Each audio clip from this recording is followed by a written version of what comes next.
Hello, 7th graders. Today is day 4 of your expository essay lesson. Today's the final day we're going to be introducing this to you. We're going to continue this process for the rest of the year. Be sure before you continue with this video that you've done day 1, 2, and 3. It's important that you do the videos in order to understand the writing process. Let's go ahead and start. Today's focus is going to be on leads and hooks and conclusions. Leads and hooks. This is how you will hook your reader in. You want them to want to read more. You may have been taught the word lead last year or the word hook. They both mean the same thing. It's just how you're going to grasp the attention of the person reading your paper. Now, when you're writing an expository essay, leads may look a little different. You want to start with a great lead. This goes before your controlling idea. So here in box 1, your lead goes before your controlling idea. There's different ways to start. You may choose to use a sound effect. You may choose to throw in some statistics or some data. You may want to include some dialogue or maybe a quote. But the ultimate goal is that you're creative and that you are grasping and bringing that reader in. Remember that the people who grade your STAR test typically grade hundreds of papers in one day. You want to stand out. If you have not done so, please make sure you have your L&B with you or your notebook to continue the notes. If you need time to grab those materials, please pause the video. We're going to look at conclusions now. The conclusion paragraph of an expository essay is an author's last chance to create a good impression. These are the final words of your paper. You want to make sure you leave an impact and you wow your reader.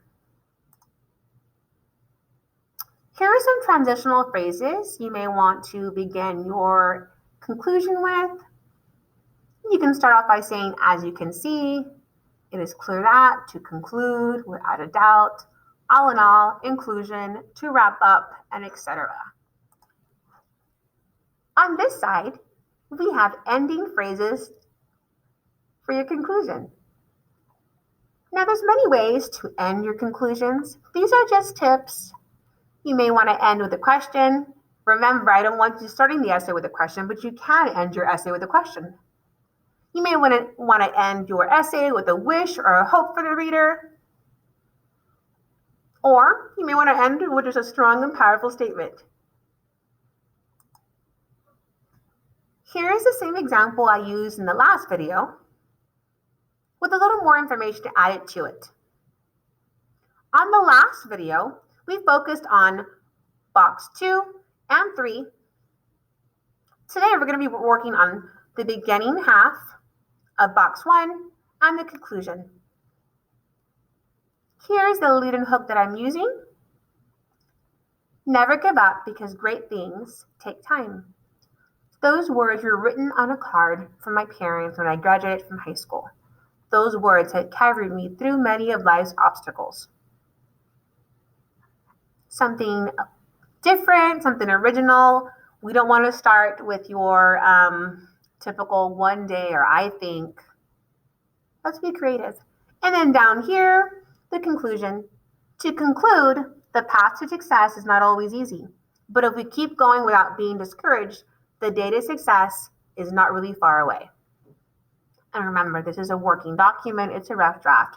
There's a lot of room for improvement, a lot of things I need to go back in there and make it better and tweak and edit and change around.